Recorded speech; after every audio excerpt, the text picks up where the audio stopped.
back up. I'm back up. I'm back up. Can you hear me? Oh, bird, switch me off. I'm not on, man.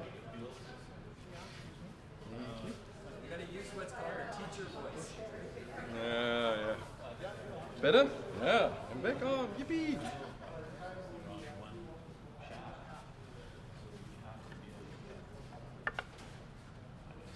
So you always come into situations where you don't know what kind of wood you have, and in the end, what's in the name? How important is the name of wood, right? Because I lived in Borneo a long time, and although people speak English, certainly the folks in the sawmill did not speak English, and my Bahasa was not up to the grade, certainly not to exotic woods that are around there. And it was even, you give them a little bowl and they would give you all the wood. I mean, wood is just natural down there. But in terms of communication, what was really important was, I said, I like that piece of wood. And they would say, itchy. Or they would make some sign movements that said, well, this loses its color very quickly. So that's really important, right? If you think about Part2, for instance, nice and red, I really like Part2, but it changes its color, which can have the beauty in itself. But really more important is working with woods that you're allergic against. So that's critical. The other part of that is that, so they dropped the trees of the rainforest. Borneo is not a small island. It's quite sizable. Malaysia, Indonesia, and Brunei on there. And a lot of it's still rainforest, all other than the oil palm plantages as the Europeans wanted in the 60s. Oh, we want to do some economically friendly and have a really long-term thinking. And the Malaysians said, yeah, we do that. We plant for you oil palms. And I mean, if you approach the country, it's devastating. It's all that original rainforest is gone, and it's all replanted with oil palm next to oil palm for miles and miles. Anyway, they're still in the upper grades. There are trees, and those trees are then just being brought to some of those big distribution rivers, and the sawmills are at the river mouth. We were kayaking there, and then you kayak, and they said, well, stay in the center of those large rivers. They're not very fast flowing, but you want to stay in the center. Sometimes those logs are not going down river, going up river, and have a little snout.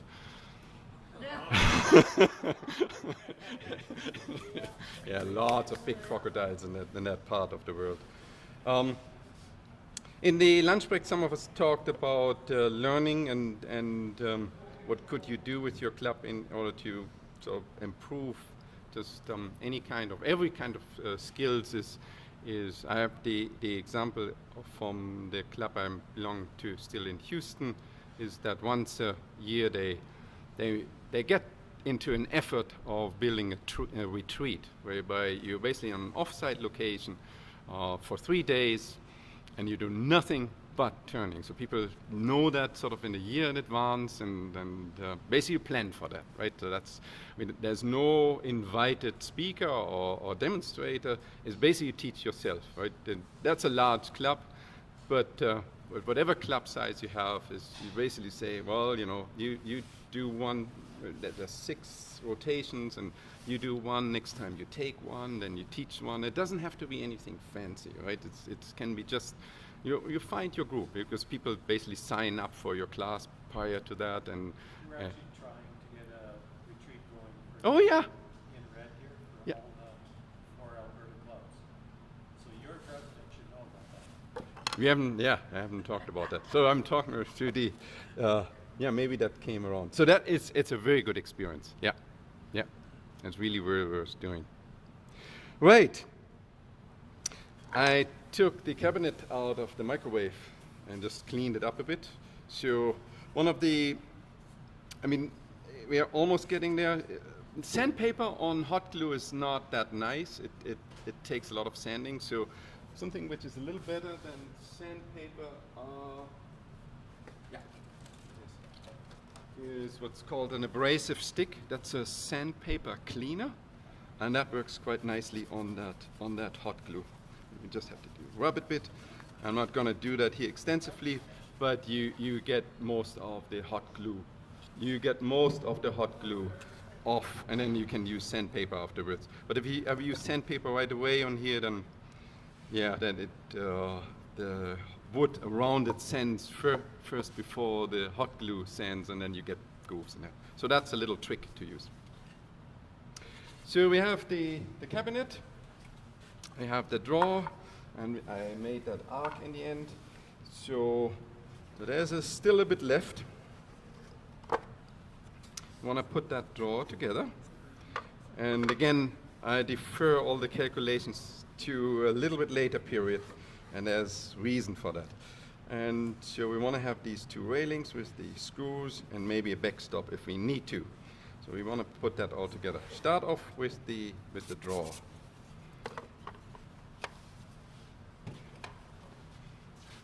And that's Flatwork. And again, bear with me for the dimensions. We'll talk about it in a second. So you prepare what I call the back side, the sides, the bottom. Yeah. And the two railings. And you get a kit like that. Hopefully that's the right one. Yeah. Looks like it. And I also get a knob. And hopefully the knob fits in here. Yeah, it does need to be a bit of sanding, but that could be the knob for that. All right. It's for those folks who are not naturally into routers. All that work can be done on the table saw with conventional 1/8 blade. Just put the blade out, and then you get yourself the grooves for the bottom. This is 1/8 inch plywood, so you don't have to do anything. Just put it together, right? This is it. It lasts like that. There's no special router work done on it. It's all done on the table saw. The miter angle, because we are working on a cabinet that is not round, so that's a very straight angle. So I defer the calculation to that a little bit later. Okay, so let's see whether that fits.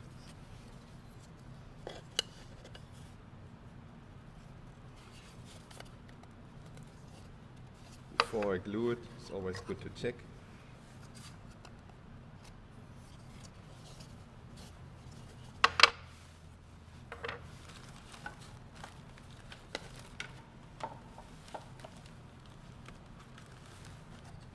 And this is just a copy of that back side so that the door walls don't fall inside once you glue it.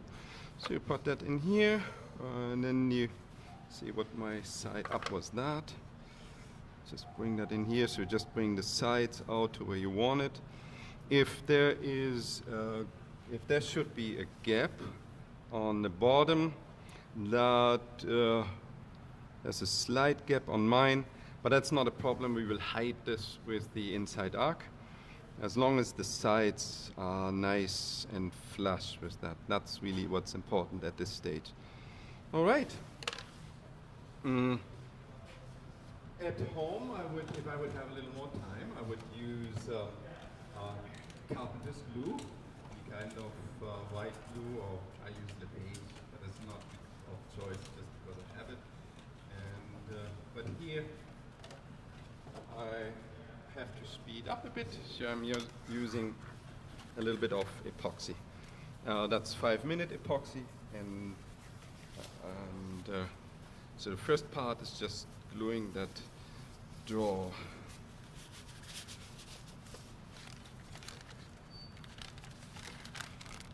Epoxy is always a little bit sticky, so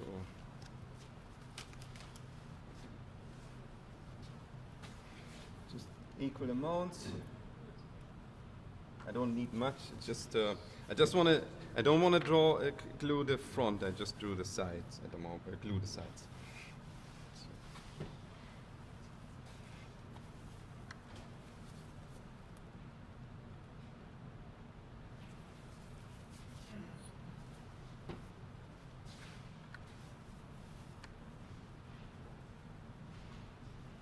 And it has So it says 5 minutes, but really the last minute when it becomes really tacky. So that if you don't want to have it runny, then you basically have to wait a few minutes. In my case, I'm only interested in putting some, because it's a good fit as it is already. So I can just put in droplets of that, and it will last. It's not a kitchen drawer; it's a drawer for a jewelry cabinet, with which contains jewelry, hopefully, and not heavy metal items.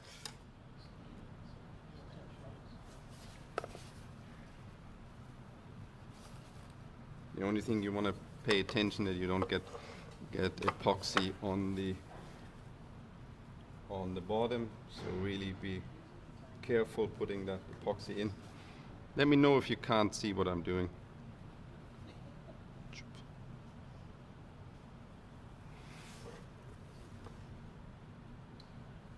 I'm not worried so much on the underside, I'm just worried that there's no epoxy on the top side.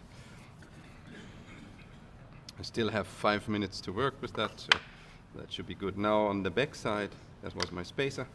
On the back side, I want to also make sure the sides are glued.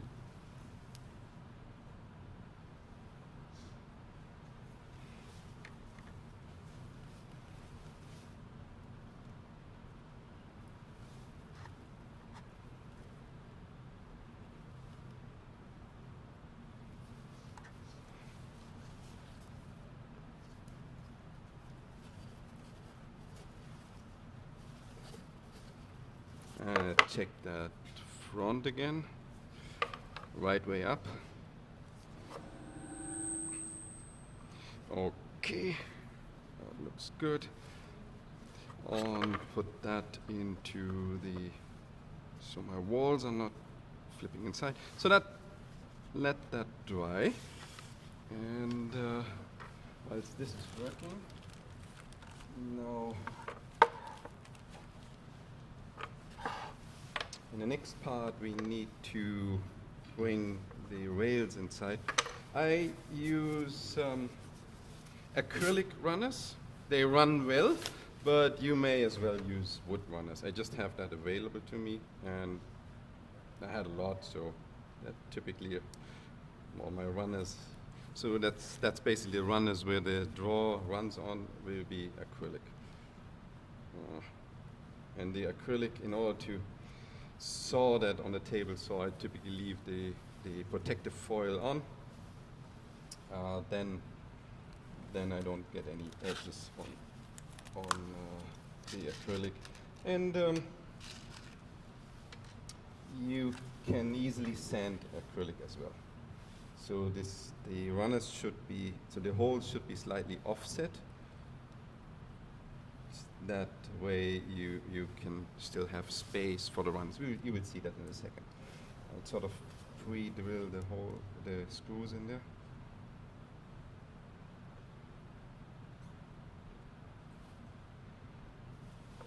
One.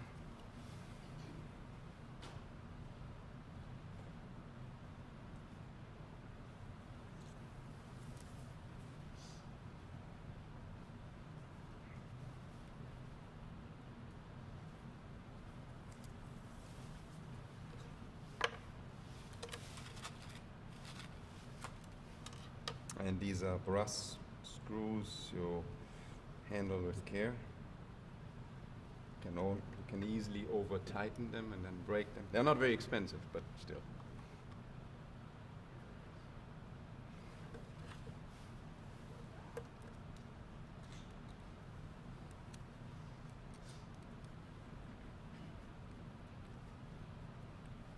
At the moment, I'm not want to put in the screws really tight. That might not be the final position, but I want them just hand tight.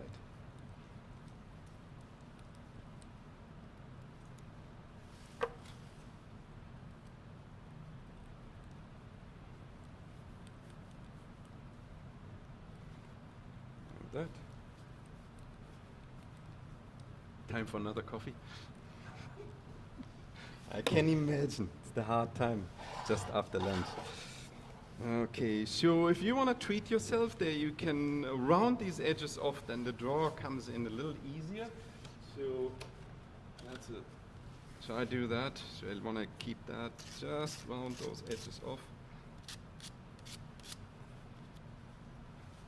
So that one sits in here. That one sits in there. And you can imagine that you could have this drawer hanging from the top, as well as the same sitting on top of the bottom.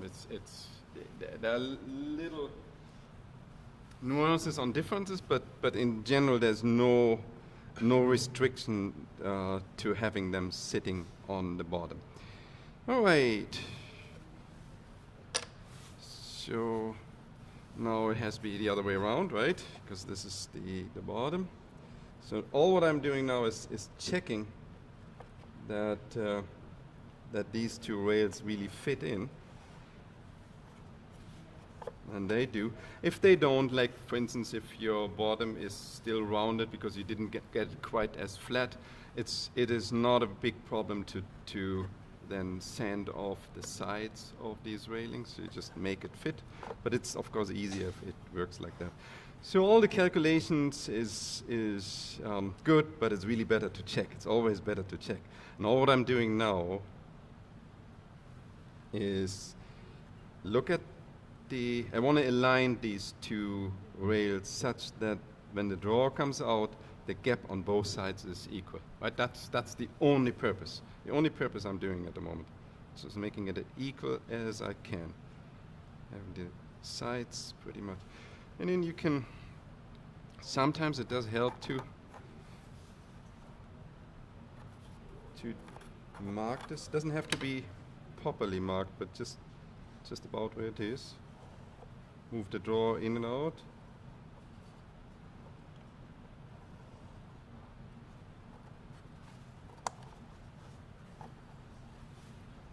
Okay. So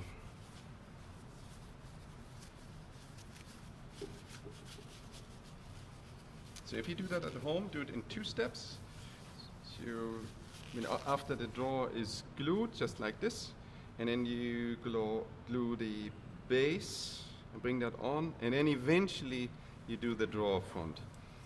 Just on that. I will do 2 in 1, but before I do it, just explanation. The rails, my rails are 2 millimeters, whilst the gap is 1/8, so it's about 3 millimeters. So if I glue the drawer front on and I turn it around, then eventually the drawer will just slip about 1 millimeter. And that might be what I want, because you want to have a little gap between the drawer front and the chassis. So if you don't want to have that gap, or that gap should be something different than the millimeter you have in mind, then you have to adjust it whilst you're gluing it. I will not do that. I will just glue it straight. That's the advantage. If you glue it from the bottom up, you glue the rails, you always have to somehow hold the drawer up, or you put some masking tape on the opening, then it's naturally up. So once you turn it around, the drawer folds back. So not that you get that the drawer front.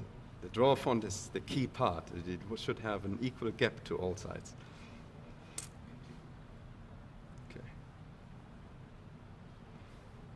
Okay. So a little more epoxy.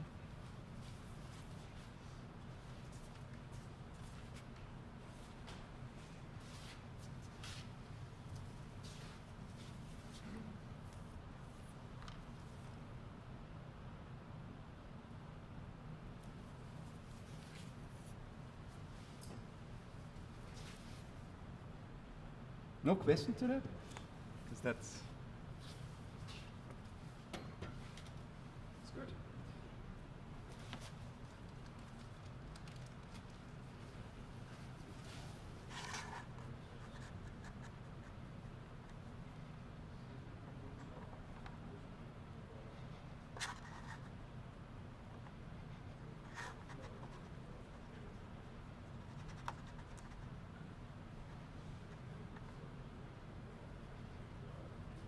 Make sure that that is really nicely mixed, because if you haven't mixed it nicely, it stays sticky for a long, long time. All right, so most important, those rails. I put some pencil lines on there.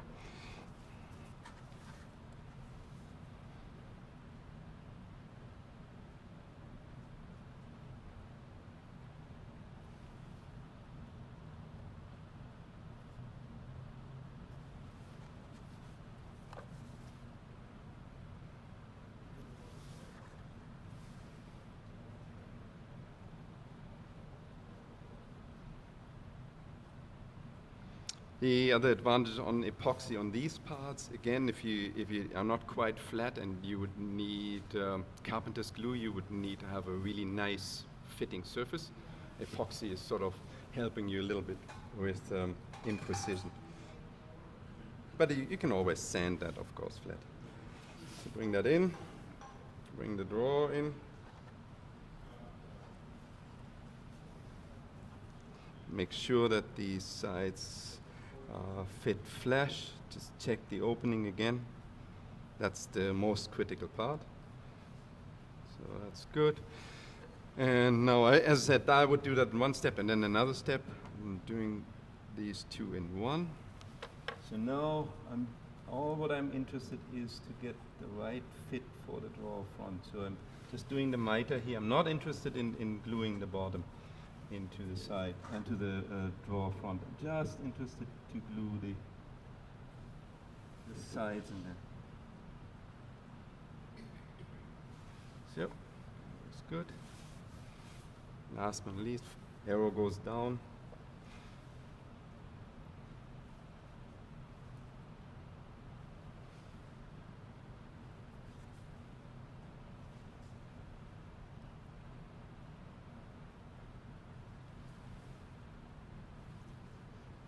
That it helps to pay attention at this time. Really make sure also there's no tilt in the drawer front.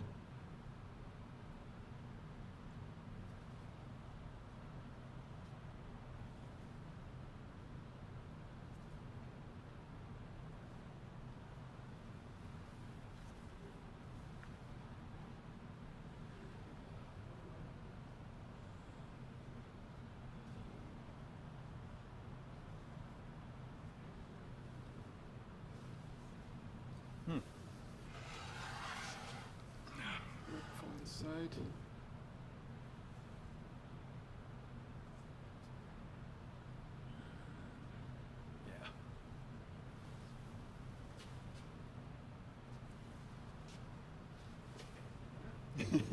Or it would not be the first time in a demo that I thought that was finished, and now I'm talking a bit about the measurements and so forth, and come back and the drawer front slipped down. It's half in epoxy, and oh no!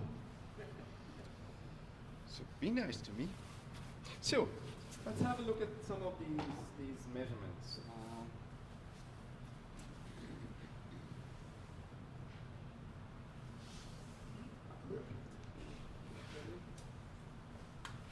You bring it the other way around and see how that drops. So what do you think?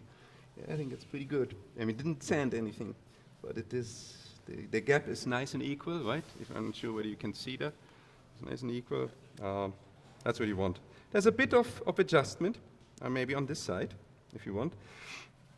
So let's talk about adjustments.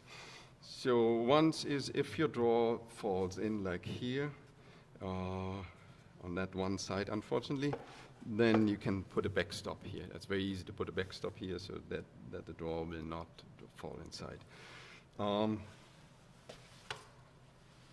If your drawer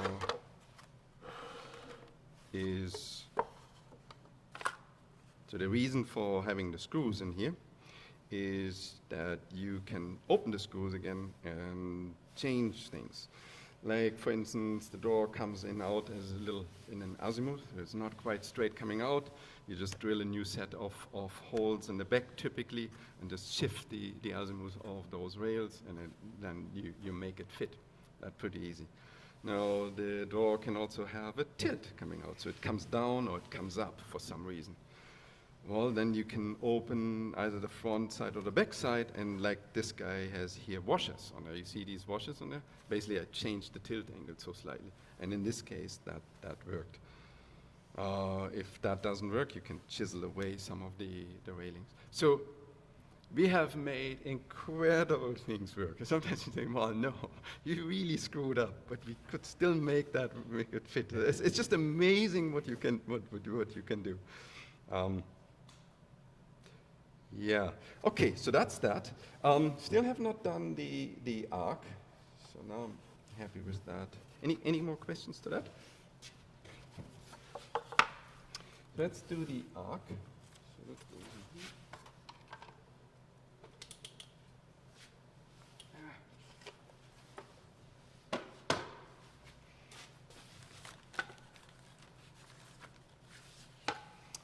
Yeah. So one thing more to the website. If you want to have the exact measurements, all the measurements I used for this drawer cabinet, everything, with including the material list, which is in the list. If you contact me through the website, I'll just send you that. And if you are Excel person, then that's not a problem. Also, if you want to have everything in inches, I couldn't do that online, but I do have that in Excel. So if you want to have that, just contact me through that. Okay. So now we have that.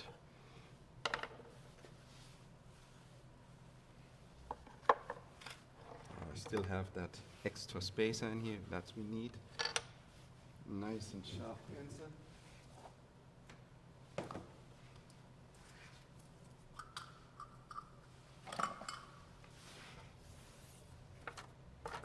Anywhere. Oh, it's nicely warped.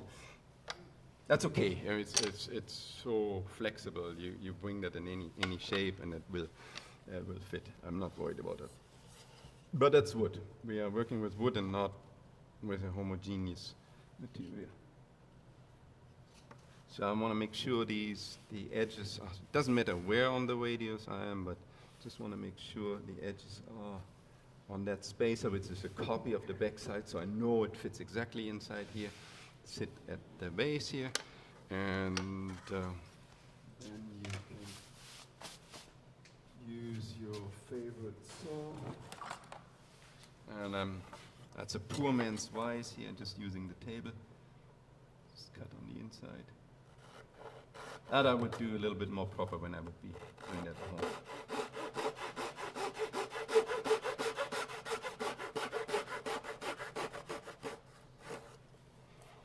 And one here.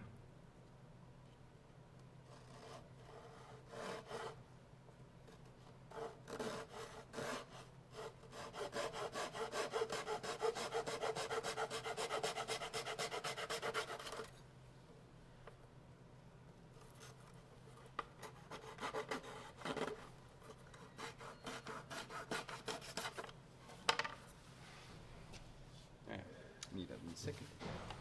I just take a piece of flat sandpaper. I had to sand that a bit, but the rest looks reasonable. Pencil line away. So, even though you did the best you could do with sawing, it might not fit.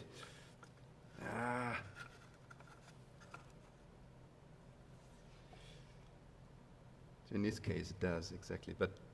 And I'm also, it's sort of a little bit loose. If I want to put a little more effort, make it a little wider, take a different piece. I'm not going to do that. It's a little bit loose, but no, I can live with that. It's not too bad because the gap is pretty small. Sometimes it's still too wide, and then you would have to work your way down so it just fits exactly inside there. I think also, so this is easy to glue once you glue it. Might glue that together with some of the next exercises. You want to make sure you not put the glue on the inside arc itself, because then you smear it across the base and not good. But if you put the glue right in the corner here, that gives you a very sturdy drawer front. So let me do just the knob. So I need to cut it a bit.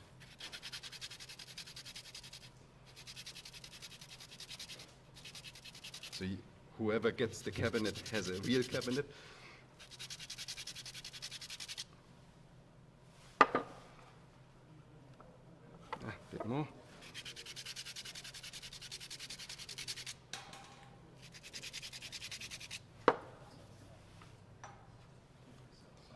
A little more.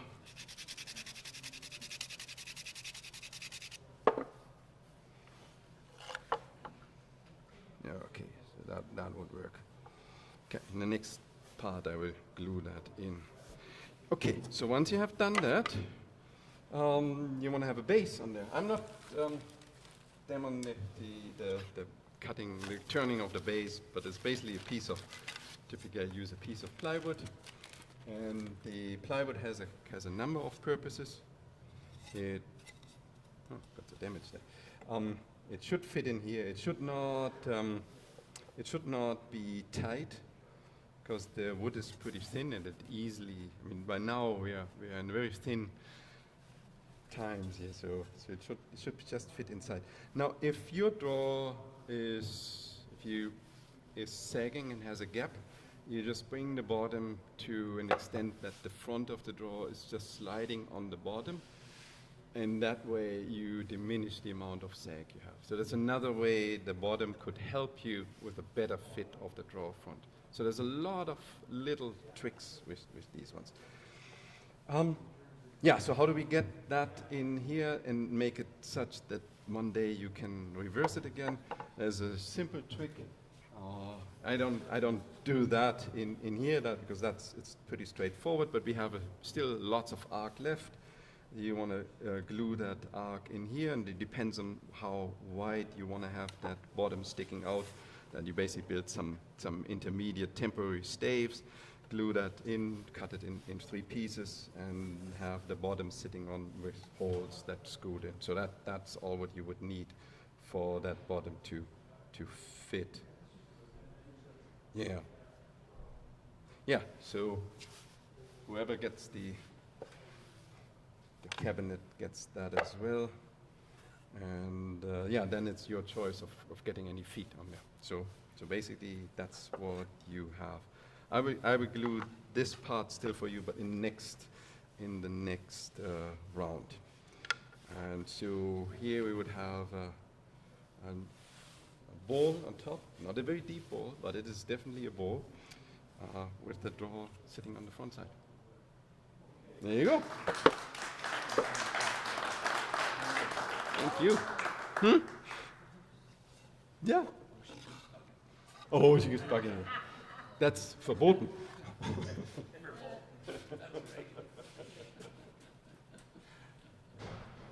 All right. Time for a short break? Sure. Yeah. That's because he doesn't understand and he has to ask questions. I have to, she's my interpreter. So she thinks. Yeah.